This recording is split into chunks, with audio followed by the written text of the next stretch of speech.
Okay, hi, this is Mrs. Ng, Cooking with Mrs. Ng, and today we are going to learn how to make pizza dough, homemade pizza dough.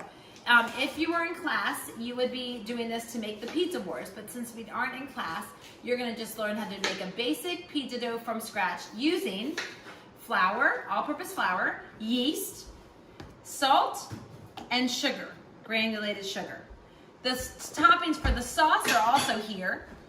Tomato sauce, Italian seasoning, garlic, and oregano. And then the only topping we're using for now is just the mozzarella cheese. We have the shredded as well as the fresh sliced. All right, so now that we have our ingredients and everything in its place, mise en place, we are going to get ready to make our dough.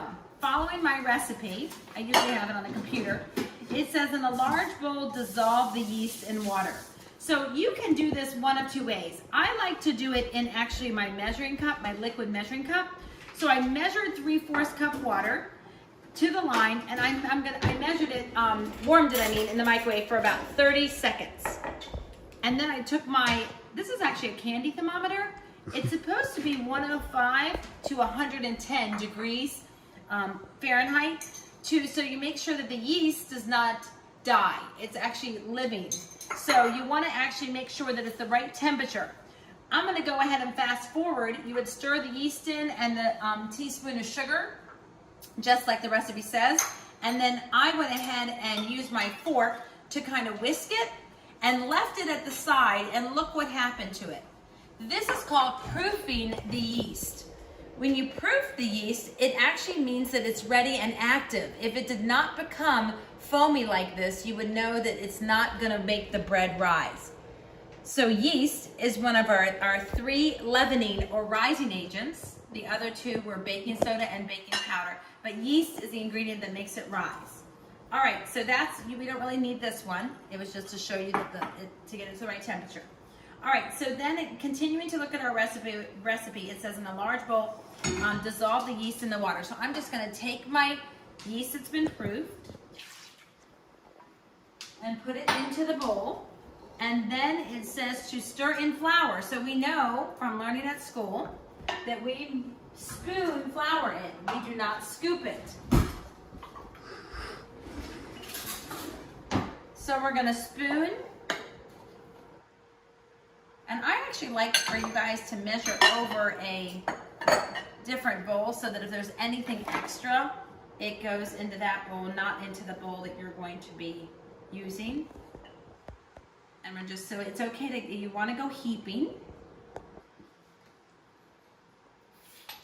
Now I didn't have these ingredients out because I know that my things are close by, and that's fine.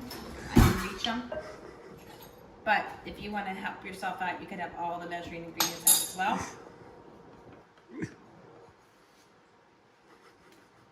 That's one. And then a half.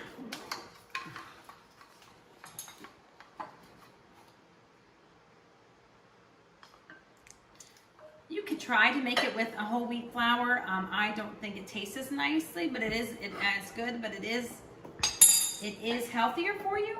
I'm just doing it with all-purpose.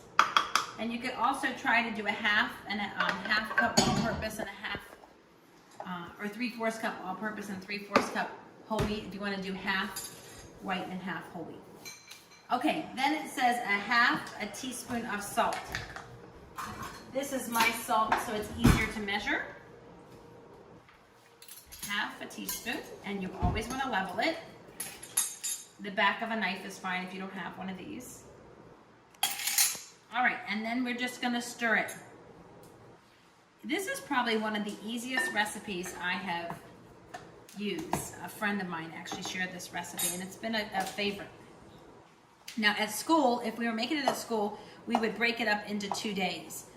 Since I'm just making it at home, I usually make this like earlier in the day or in the morning, and then let it sit and rise, because it's supposed to rise for 2 hours. If you want to make it the day before and let it rise in the refrigerator covered, that's fine too. So do you see how it formed a ball and it's coming away from the sides of the bowl? That's exactly what you want. Okay, now you already should have washed your hands for 20 seconds. And you always want to sprinkle the surface with a little flour. Just put the extra in there. And you're going to knead it just for a little bit. It says about 5 minutes. See how it's like a ball? It shouldn't be getting your hands filthy. Okay, so to knead, we're going to take the dough and you push it with the palm of your hand. So that is kneading. And that's what you're just going to do for about 5 minutes. You're just going to keep turning and pushing it away from you. See how I'm doing that? Turn and push. If it's getting sticky, then just get some more flour if you feel you need it. And then you're just gonna keep going, keep going, keep going. For the sake of time, I'm not gonna do this for 5 minutes with you guys, but you guys just keep doing it until it bounces back. See how it's bouncing back? It already looks like it's ready. So there you go. Now, you're gonna get a bowl. Julia, can you get me a bowl, please?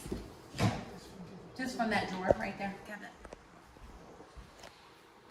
Okay, and I just covered it with a little bit of flour. That's like a perfect dough ball. You could throw it at my son who's recording. Julia's looking for the bowl. Thank you. It's nice to have assistance. Thank you. And then I'm going to coat it with oil.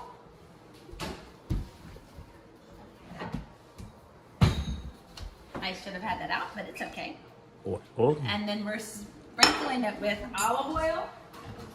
You can even use a pastry brush. What about canola oil?